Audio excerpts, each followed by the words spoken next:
दूसरा क्वेश्चन है दोस्तों अपना, बच्चे किस प्रकार से सीखते हैं, नीचे दिए गए जो कथन हैं उनमें से कौन सा इस प्रश्न के विषय में सही नहीं है। इस दोस्तों नहीं पर बहुत ज़्यादा ध्यान होगा, बिकॉज 20 से 30% क्वेश्चन हम ऐसे कह सकते हैं जिसमें आपको नहीं लिखा मिल जाएगा। और स्टूडेंट्स गलती क्या करते हैं, वो नहीं को नहीं देखते हैं और गलत टिक करके आ जाते हैं।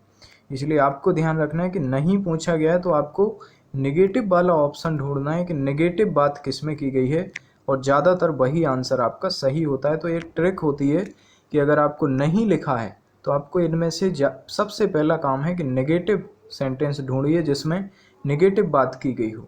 तो आप देखिए अपने ऑप्शन में क्या है, बच्चे तब सीखते हैं जब वे संज्ञानात्मक रूप से तैयार हों। तो बिल्कुल सही बात है, पियाजे जी ने भी यही कहा है।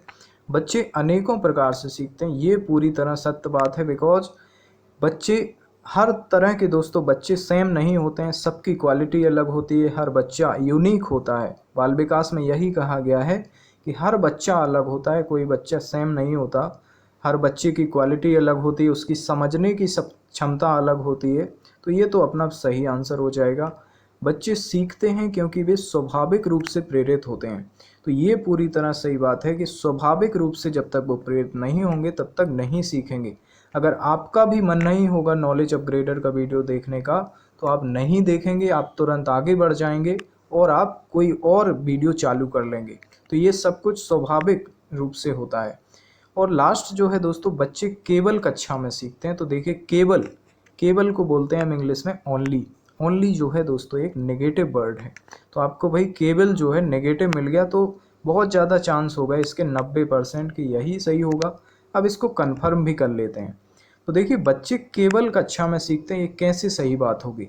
क्या वो सिर्फ कक्षा में सीखते हैं? बच्चे अपने घर में सीखते हैं, अपने माता पिता से सीखते हैं, अपने आस पड़ोस से, अपने समाज से सीखते हैं।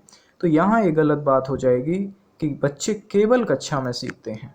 तो अपना आंसर क्या हो जाएगा दोस्तों, डी हो जाएगा। नेक्स्ट आगे बढ़ते हैं। एक औसत बुद्धि वाला बच्चा यदि भाषा को पढ़ने और समझने में कठिनाई प्रदर्शित करता है तो ये संकेत देता है कि बच्चा किस चीज़ का लक्षण प्रदर्शित कर रहा है।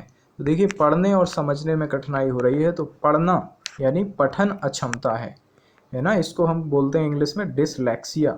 इसमें दोस्तों क्या हो जाता है, जैसे आपने बच्चे के सामने SAW लिख दिया, SAW, तो वो पता क्या पढ़ेगा, इसको हो सकता है वो वाच पढ़ ले, मतलब वो यहाँ से स्टार्ट कर दे और वो पढ़ के बताएगा आपको वॉच लिखा है सर।